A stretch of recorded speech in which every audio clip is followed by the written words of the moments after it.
Dobry dzień, drogi ludzie. Dobrodoszli na kanał Medzusłowiańskiego języka. Języka rozumliwego przybliżno всем słowiańskojęzycznym ludziom, bez uczenia i który może uniszczyć все słowiańskie języki. Helikopter, helikopter! Szkielety ostavili groby. No, okej, śmiech jest śmiech. No, to jest pytanie, które ja jestem realno słyszał od realnych ludzi.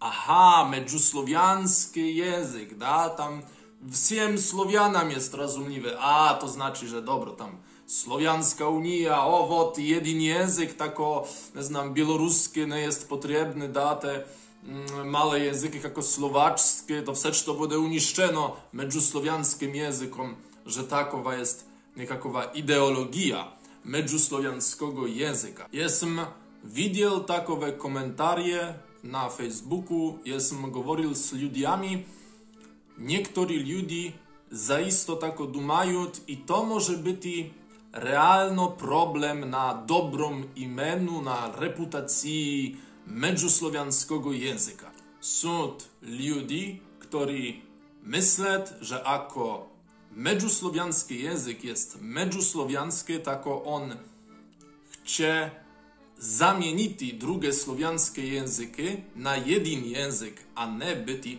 pomocny język. Ale realno, tako pomyslimy, ako by zaisto niekto chciał, aby tako było, ako by zaisto niekto bojał się niczego takiego i to by jego oddaliało od uczenia medzusłowiańskiego języka, jest takowa perspektywa zaprawdu realna? Tako, w tym epizodzie ja wam będę przedstawiać rozliczne argumentacje, rozliczne historyczne przykłady i sytuacje, tak abyście i wy mogli osądzić, jeśli zaisto takowa sytuacja, że medzusłowiańskie ako będzie rozszerzone, zaisto będzie zamieniać i ubiwać naturalne słowiańskie języki, jeśli zaisto takowa sytuacja realno można. Tako, najpierw zaisto jest możliwe imać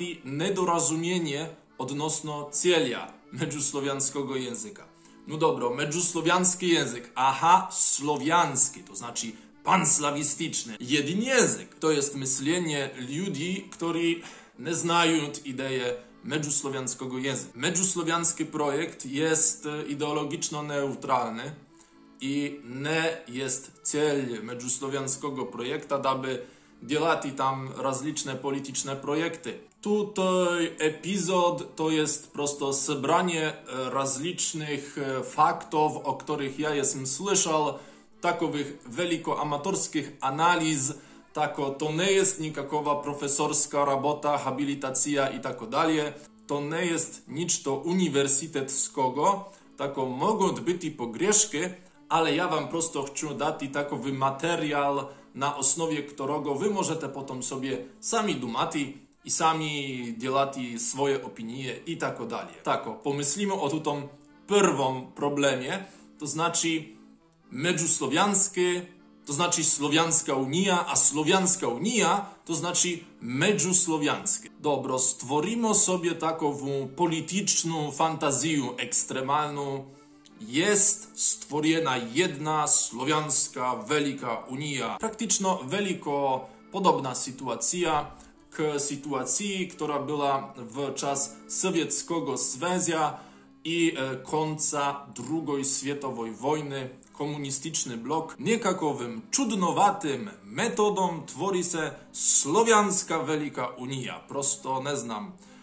Władimir Putin poczynaje lubić NATO. Ameryka mówi na ruską. Prosto, da? Nešto tako. Tworzy się Wielka Słowiańska Unia, w której przybliżno połowina są Rosjanie, a jeszcze większa część ludzi znaje ruski język. No i z niekakego powodu w takiej sytuacji prosto władza w Moskwie jest blagosklonna k tomu, daby tako charitativno, altruistično zdjelati, že ljudi ne budуть govoriti na ruskom jeziku, kako glavnom državnom jeziku takovoj unije, a prosto budуть jego niekako zamieniati međuslovianskim jezikom. Niekto mogel by riekti, no dobro, ale może biti prosto by ljudi govorili всекаки človek na svojem jeziku. Mislim, to jest malo vjerodostojny scenarij. Indije, na primjer, imaju anglijske, a tako, že počinaju promovati hindi i tako dalje. Generalno, ljudi imaju problem s anglijskim jezikom, a na primjer, očekivanje, že ljudi budu učiti se vse slovianske jezike, da bi mogli govoriti na всех slovianskih jezikach i znati vse oficjalne jezike takoj hipotetičnoj slovianskoj unije, no jest prosto velika abstrakcija. No dobro, jest stvorena velika slovianska unija. Prosto međuslovianski jest všude. Tam jest telewizja na međuslovianskom, komiksy na međuslovianskom, knjižke na međuslovianskom, te uliczne znaki na međuslovianskom, prosto t-shirty na međuslovianskom, brate. Все, što jest na međuslovianskom. Međuslovianskie w uczyliszczach, w szkołach, na uniwersytetach. Prosto kursy međuslovianskiego są veliko potrebne, a ja i drugi ljudi od međuslovianskiego projekta, od Fondacije Međuslovianskiego foruma jesmo milioneri, vsi kupują prosto kursy međuslovianskiego języka. Vjerodostojno takowe regionalne media w takiej federacji, w takiej držawie, one by byli na tych narodnych językach, na miestnych językach. No te takowe wseslowianskie media byliby na međuslovianskom. Prosto, ako ty chcesz imati široką publiku, djelaš telewidzenie na međuslovianskom i wsi rozumieją, da nema problema. No i pomyslimo praktyczno, w takiej veliko hipotetycznej sytuacji jest li możliwo, że međuslovianskie bude prosto zamieniati slovianskie języki. I vjerodostojno jest niekakowy Lužiczanin, który veliko hrabro bojuje za život swojego języka, który riekne, da, međuslovianske bude zamieniati. Ne mislim tako. Vjerodostojno ne bude zamieniati. Ne znam nikakowych takowych primjerov iz historie. Aktualno my majemo podobną sytuację w arabskim świecie. Jest tako zwany standardny, moderny arabski, da? I to jest język, na którym wsi Arabii piszą, czytają i mają jego w szkole, w telewizji. Wszędzie jest arabski. Wszystko to jest na tym standardnym arabskim napisano. No jednocześnie mało ludzi mówi na tutom standardnom arabskom. Prosto on ne imaje rodnych govoriteljev. To jest takowy međuarabski język wzajemnej komunikacji, no ljudi tako realno govoret ze soboju na swoim dialektie, które zaisto są tako približno različne kako slovianske języki. To są dialekty, które de facto są języki, da? Oni nie mogą dobro sebe rozumieti, jako jest niekakowy człowiek, nie znam, tam iz Emiratów, a drugi człowiek jest iz Maroka. Krajne prosto części arabskiego świata. Ako ljudi są iz regionów, iz tych držaw, które są blisko sebe, ich dialekty są bliskie, no ako są daleko, oni sebe nie mogą rozumieti. I wtedy jedino wtedy oni poczynają mieszati standardny arabski ze swoim rodnym językiem, tako daby dogovoriti se z drugim człowiekiem. I tako, że w telewidzeniu govori se na standardnym arabskim, czasopisy czytasz na standardnym arabskim i nikt tebe nie uczył twojego dialekta w szkole. Jedino standardny arabski. Tako ta sytuacja jest wyszekrajna od tutaj, o której mówimy w takiej teoretycznej słowiańskiej Unii. Da? Ja bych podejrzewał, że prosto ludzie by radije chcieli, aby był na przykład uczony czeski język w szkołach i dodatno k tomu međusłowiański, a nie jedyno međusłowiański bez czeskiego, bez ruskiego, bez ukraińskiego. Da? Standardne arabskie to jest tako realno, jakoby nasz cerkowno-słowiański język ostał se i on nie byłby jedyno liturgiczny język, a tam w niekakoj alternatywnej historii w średniowieczu by te rozliczne inicjatywy, które byli z glagolicznymi monasterami w Czechii, w Polsce, one by zaisto rozszerzyli się na całą Polskę. Prosto Polska by miała liturgię, bogosłużbę w cerkowno-słowiańskim języku. Czechy, Chorwatia, Słowenia, oni tam strażyli tutaj słowiańską i katolicką liturgię, na cerkowno-słowiańskim języku. Jeszcze od czasa Wielkiej Morawy. Dokumenty držawne byliby na cerkowno-słowiańskim języku i cerkowno-słowiański język by nie zamrznął w formie, która jest, a prosto on by ewoluował nemnogo z tymi słowiańskimi językami, tak, że w Biblii cerkowno-słowiański by był wyższy archaiczny od cerkowno-słowiańskiego standardnego, który by był między naszymi krajami. To jest praktycznie tutaj standardny arabski. No i generalna sytuacja jest takowa u Arabów, że tymi dialektami mogą się ludzie posłużywać, ako mówimy o poemach, niektórych piesniach. No generalno wszystko drugo jest na tą standardną arabską. Mnogo ludzi ma tako wyższe pasywne znanie standardnego arabskiego i z tego powodu, że rzadko nim się mówi. No i jeszcze to, co wielko pomaga, wsi Arabi mają jedno pismo, nie jak my. A tam latynica, kirylica, a potem jeszcze te podrody, podtypy, tam bla bla bla, jotowana, nie. I jeszcze ich pismo to jest abjad, tako ako my bych moi mali abjad, no međusłowiańskie byste pisali tako. I uwidzicie, co jest w tutaj realnej, nie hipotetycznej sytuacji. Takowa sytuacja jest już długo. Tutaj arabski standardny jest język liturgii jeszcze od czasa Mahometa, a nie zamienił, nie uniszczył tych naturalnych dialektów, języków arabskich. One rozwijają się, ludzie na nich mówią, ale jest takowy prosto fenomen, że mają rozliczne pozajmania od tego standardnego arabskiego, tako ludzie mówią na dialektach, dialekty nie iszczezają, nie umierają, no jednocześnie jest prosto lepsze dogovorić się i z tego powodu, że te wielko tam profesjonalne słowa, nauczne rzeczy, one są z standardnego arabskiego, tako, że tako możesz lepsze dogovorić się, ako tam jeden arabski profesor mówi z drugim arabskim profesorom.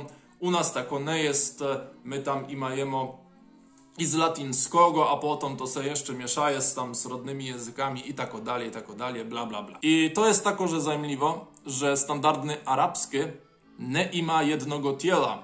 Nie jest nikakowa tam međuarabska komisja, która mówi, kako trzeba mówić i tako bla bla bla. Nie ma takowych słowników i książek, które by ta komisja izdawała i mówiła, że to jest jedyno prawilny arabski. Prosto to wielko się mieszaje, no te rozliczne religiozne teksty i z Korana i tak dalej, one wliwają na dialekty, a dialekty wliwają także na standardny arabski. I ludzie drogi, to nie jest tako, że tako bywało jedyno u Arabów, da? Niekto może rzekti, odstępstwo to jest normalno, by wse języki slili się w jeden, da, i wot nie ma słowiańskich języków. Nie. Tako, że widzicie, latyński język. To jest wielko podobny przymiar. Latyński język, on był jeszcze od czasów Rzymskiej Imperii. Te rozliczne elity, ci tam imperatori, nauczniki, oni mówili na taką wysoką latyńską. Prosto latyński począł zamrzati, równo jak cerkownosłowiański, a ci niżsi ludzie, możemy tak powiedzieć, oni mówili na tom ewoluującym języku, który się zmieniał. Oni tworili dialekty.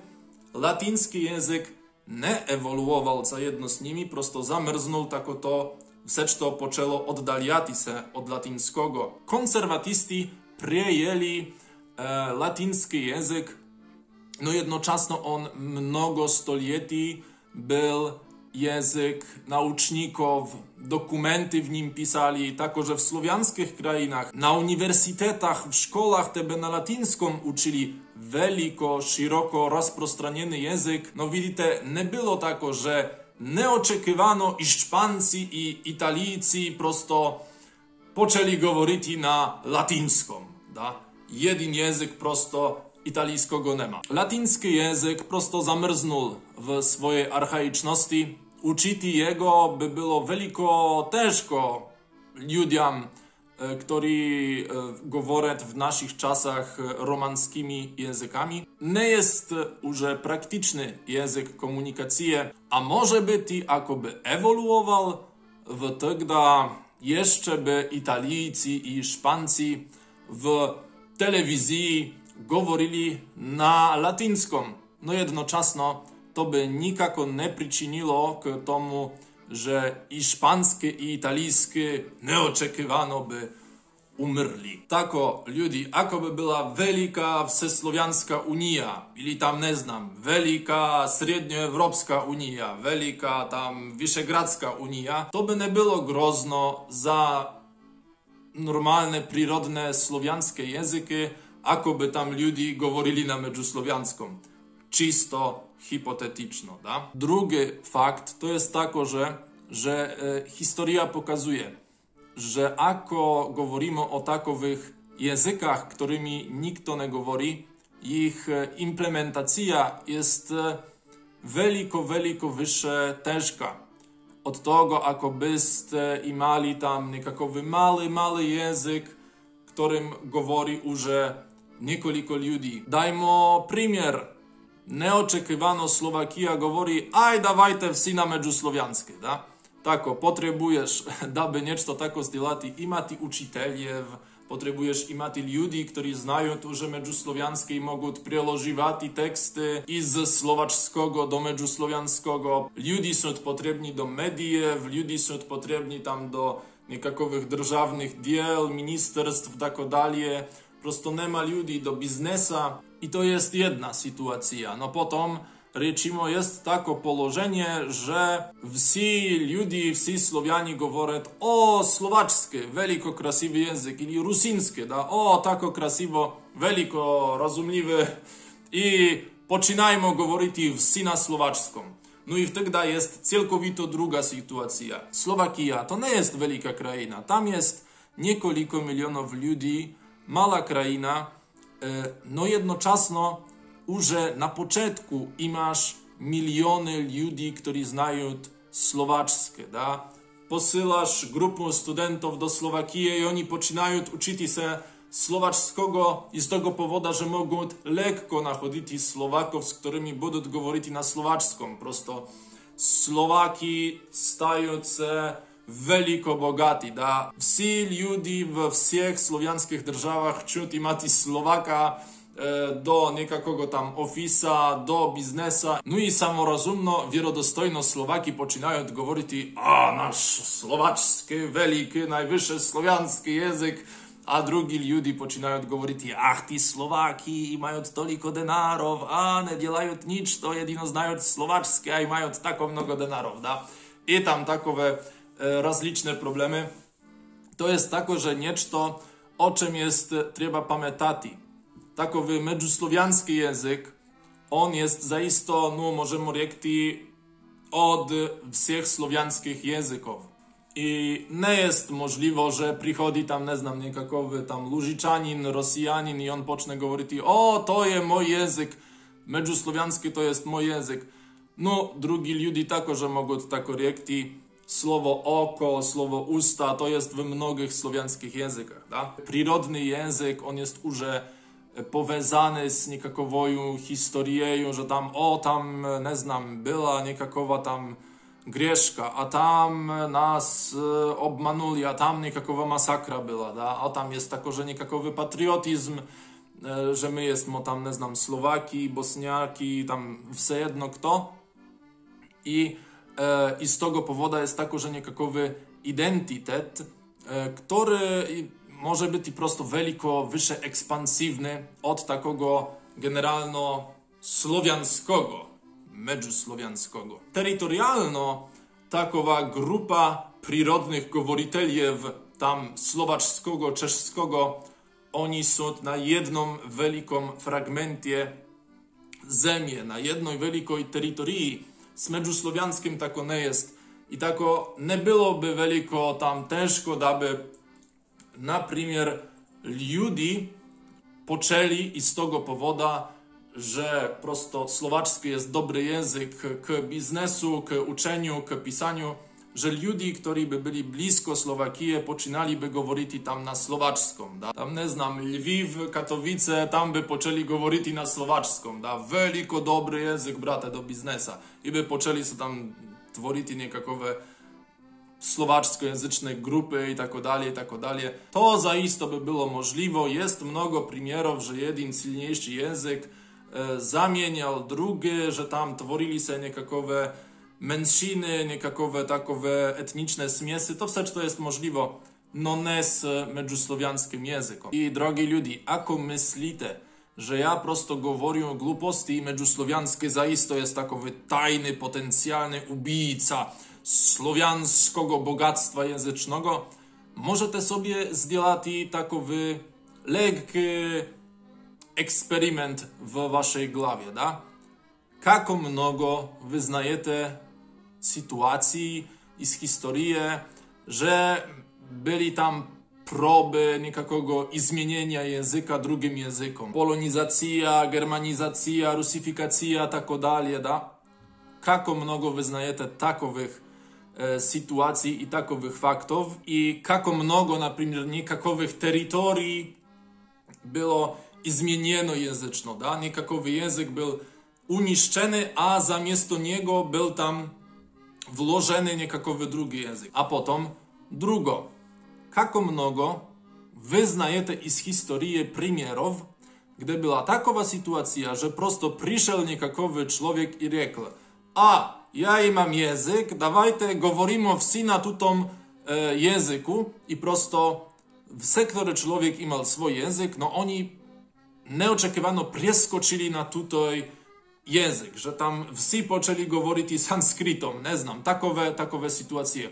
Kako mnogo wy ich znajecie. Ja znam tuto, że zaprawdu było mnogo takowych mieszanych języków, którymi ludzie se posługiwali w niekakowych ziemiach i tak dalej, jako tam lingua franca w średniowieczu, da oni tam daby targowati jeden z drugim prosto mówili. No generalno one, na przykład, byli niekoliko stotin lat, niekoliko stoleci, tako, że mogli być veliko długo. Latyński język, arabski język mogli ewoluować, no nie wodili k uniszczeniu drugich języków. No dobro.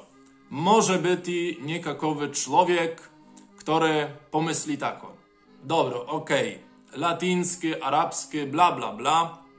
No ci ludzie, Arabi, ludzie w średniowieczu, oni nie próbowali prosto systematyczno zamienić drugie rodne języki arabskim i latyńskim.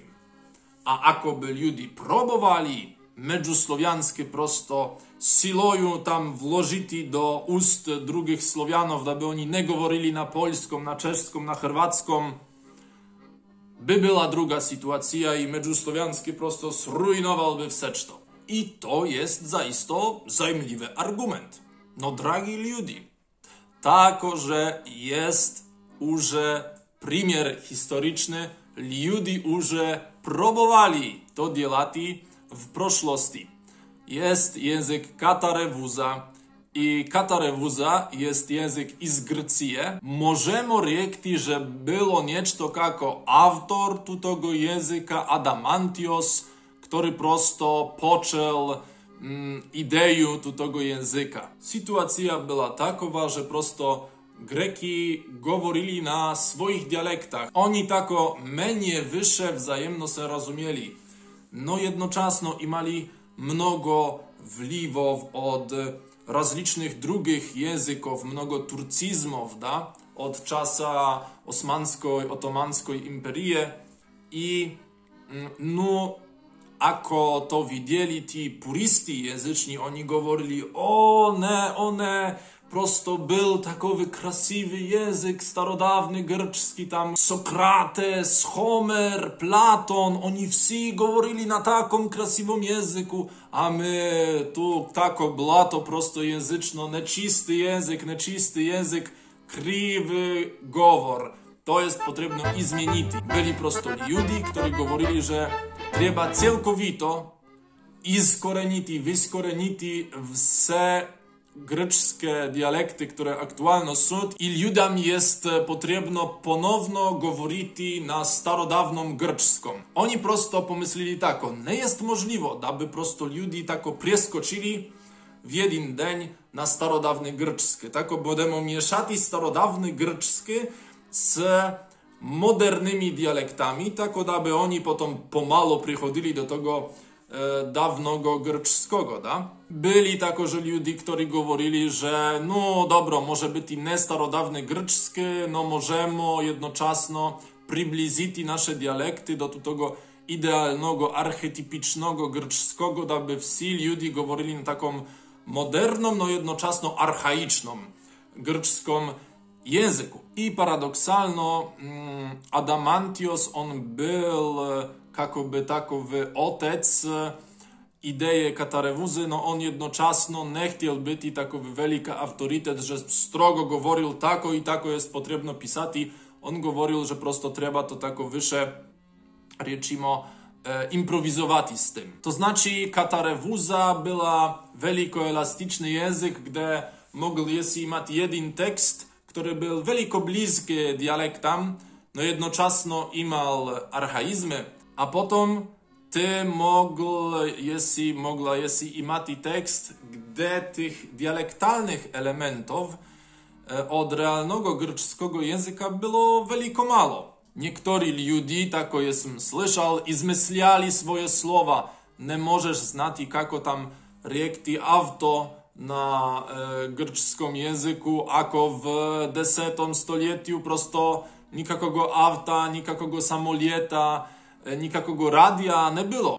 I drogi ludzie, była prosto takowa sytuacja, że jeśli z rodzicielami doma говорил na normalnym grczskim języku, było tam nikakowo narečie, nikakowy dialekt, tako jeśli говорил, a potem była szkoła i w szkole tobie govorili, no nie brate, nie, to nie jest dobro.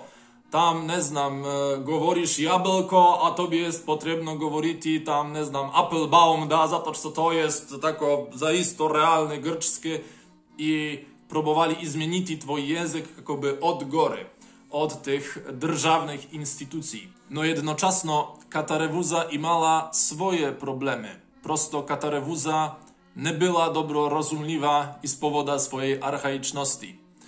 Katarevuza zaisto imała niekakowy wpływ na grczski język, no on nie był takowy, że prosto zmienił, skorenił, uniszczył wszystkie grczskie dialekty. Takoże w końcu ludzie zrozumieli, że nie jest można prosto wskrzesić starodawny grczski język i zmienić jego tak, aby wszystkie te grczskie dialekty były uniszczone. Bieda była takowa, że tej Grecki archetypiczny, starodawny język, on był tako starodawny, że i veliko rozumni profesori, inteligenti, którzy pisali na tym języku, oni tako, że czynili grzeszki. Oni tako, że nie znali dobro kako pisati. Im to nie był przyrodny język. Nie było tako, że takiej wielkiej potrzeby, daby imati nikakowy drugi grecki język i z tego powodu, że Greki użejmali tam swoje kojne, oni imali nikakowy język, nikakowy govor i z pomocą takiej improwizacji oni mogli dogovorić się dobro jeden z drugim. Tako katarewuza, ona nie była za to, aby ludzie rozumieli siebie wzajemno, a ona prosto była za to, aby grecki język był bogaty, aby był purystyczny. I katarewuza to nie był nikakowy mały tam projekt, jeden tam fanatyk sobie pomyślił, że będziemy zmieniać język wszystkich Greków. Nie, tam to było instytucjonalno. To było w rozlicznych državnych instytucjach i to było wielko długo, drogi ludzie. Katarewuza oficjalnie zakończyła swoją karierę oficjalnego greckiego języka w 1976 lecie. To jest zaiste niedawno, drogi ludzie.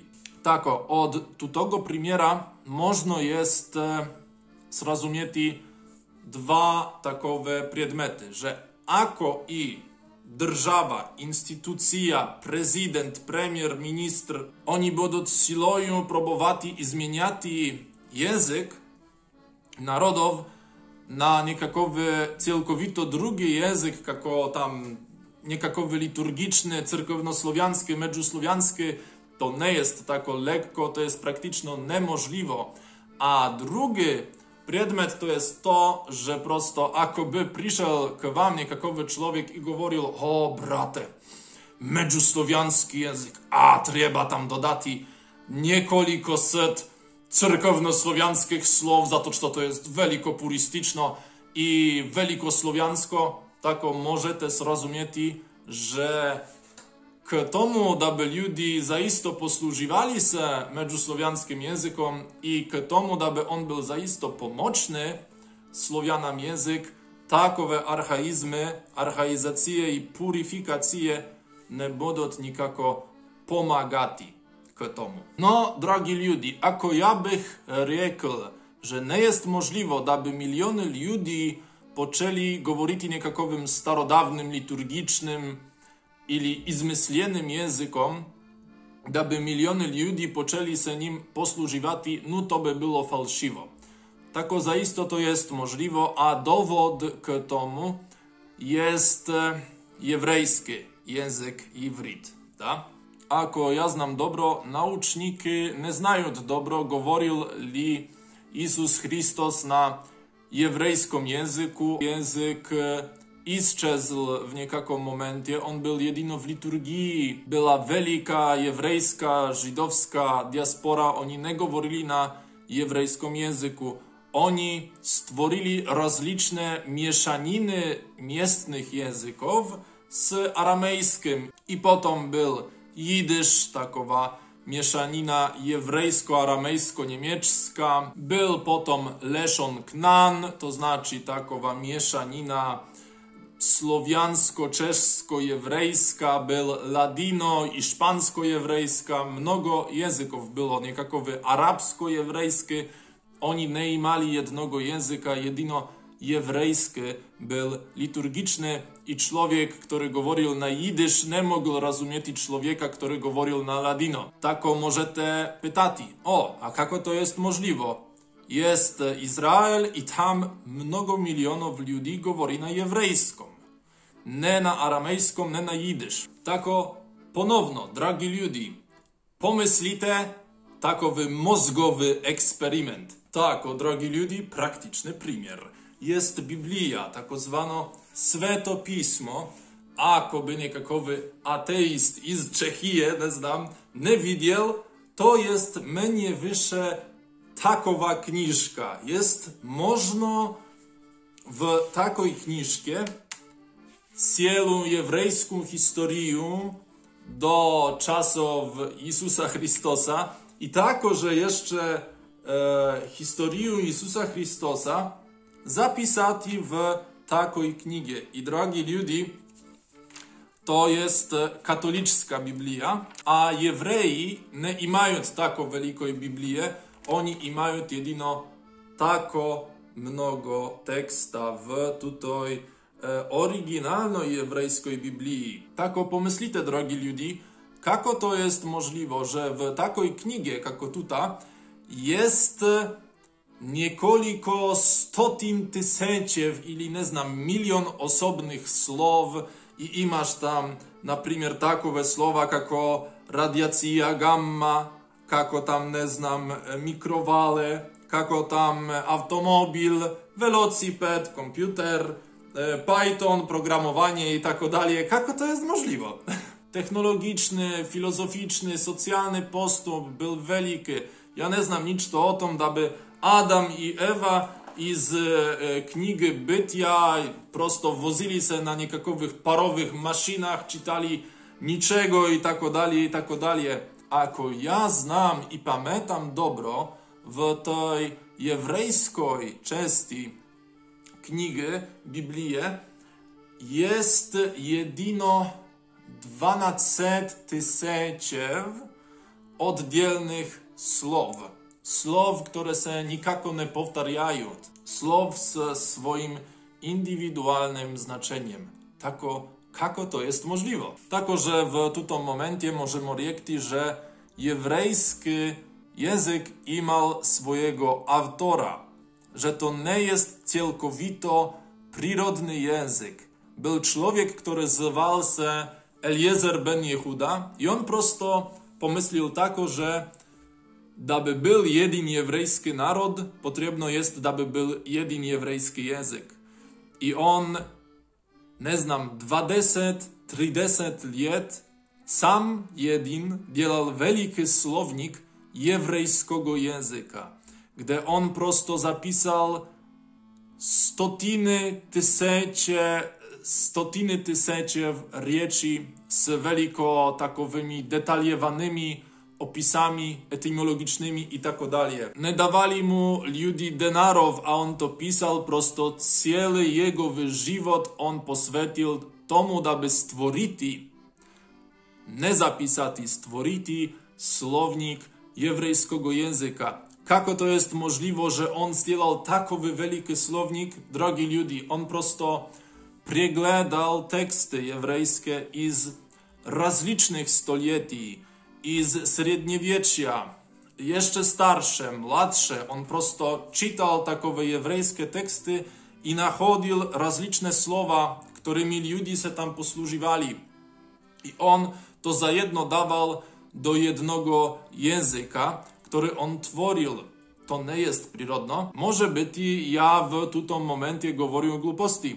No po mojemu to jest prosto naturalistyczne systematyzowanie niekakego języka, planowanie języka, aby jego tako zrobić, aby on nie był jakoby maksymalnie rozumieliwy, jak to jest w międzysłowiańskim planowano, a planowany tak, aby on był najwyższe hebrejskie, jak to jest można. Ale drogi ludzie, jest ograniczona ilość słów w średniowiecznych tekstach i w średniowieczu nie było tam parowej maszyny i tak dalej. Da? Tutaj Eliezer Jehudzicz prosto siedział i myślał, co mi jest potrzebno zrobić.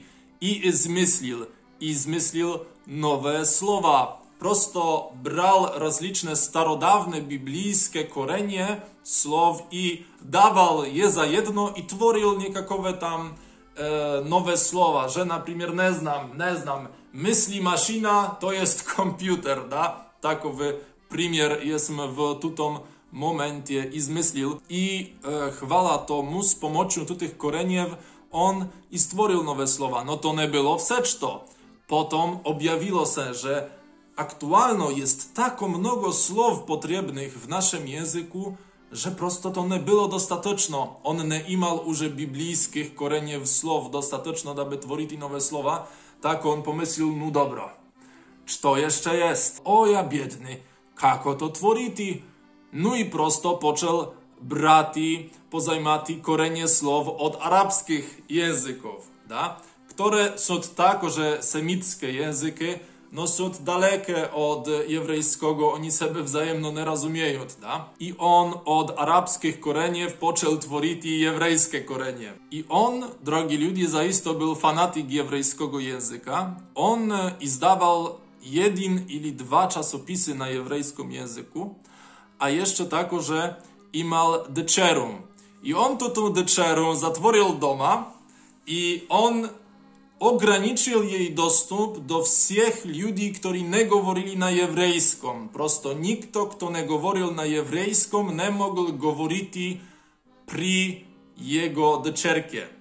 I ako ty jesi htjel govoriti s jego dečerkoju, mogli jesi govoriti jedino na jevrejskom. On prosto htjel stvoriti prvog rodnog govoritelja, wskrzeszonego, a częstično izmyślionego jevrejskiego języka. I to nie jest kraj tutaj powiesti, drogi ljudi. Ja jestem prosto czytał, on chodził za swoją dyczerkoju, za małym dietetem, z zapisnikom i jako widział, że ona widziała niekakowy przedmiot i nie znała, kako jego nazwać na jevrejskom i izmyślała swoje słowo, on to izmyśleno słowo, które izmyśliła jego dyczerka, zapisywał w zapisniku i dodawał do słownika jevrejskiego języka. Tako to jest konstruowanie języka, które może nam zaisto być veliko abstrakcyjno w naszych czasach. No tako realno to było w naszych czasach. Ako ja pamiętam dobro, Eliezer ben Jehuda umarł jeszcze w 20. stuleciu. I Eliezer jeszcze w nasze dni jest prosto sławny jako otec jevrejskiego języka. No tako, że to, drogi ljudi, nie jest argument k tomu, że međuslowianskie mogłyby uniszczyć słowianskie języki, że można by niečto podobno stjelati se međuslowianskim. Jest tutaj wielka razlika, wielka raznica. Ta jevrejska diaspora nie imala jednego języka. Jedyny ich takowy starodawny język to był starodawny biblijski jevrejski. Oni mogli tam poczynati, nie znam, govoriti na jidysz i rekli, o, wszyscy będziemy govoriti na jidysz. Oni nie chcieli, u nich był prosto tutaj sionistyczny patriotyzm i oni z tego powodu poczęli wwodzić jevrejskie k szkołom i tak dalej i poczęli jego uczyć się. No tako, że, drogi ljudi, to był wielko pomały proces. W czasach Eliezera ben Jehudy ljudi уже posługiwali się pomalo jevrejskim językom w czasopisach.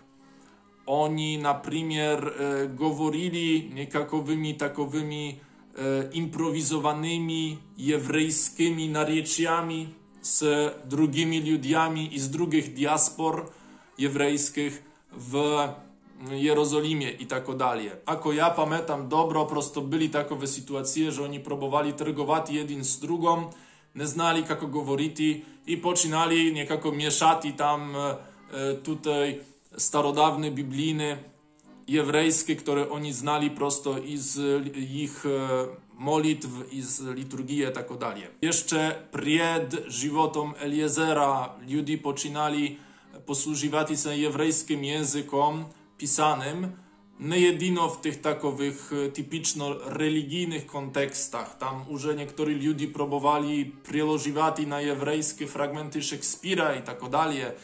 No jednocześnie tako, że trzeba jest rekti, że nie było to tako prosto, aby wwodzić prosto jevrejski język i tako, że mnogi ludzie mówili, że nie, to jest zło, nasz święty jevrejski język, kako nim można posługiwać się w niekakom targowaniu i tak dalej, to jest bożski język, boży język. I zaisto, ako ja znam dobro, takowi velikoortodoksyjni jewreji jeszcze w tym momencie nie chcą говорить na jevrejskim języku, a jeszcze говорять na tych dialektach, jako jidysz i tak dalej. Tako, drogi ljudi, tutaj opowieść jest dowód k tomu, że zaisto można делать wielką gimnastykę z językami, która jest ciężka k przedstawieniu sobie w głowie, no za to jest potrzebna wielko specyficzna sytuacja, której my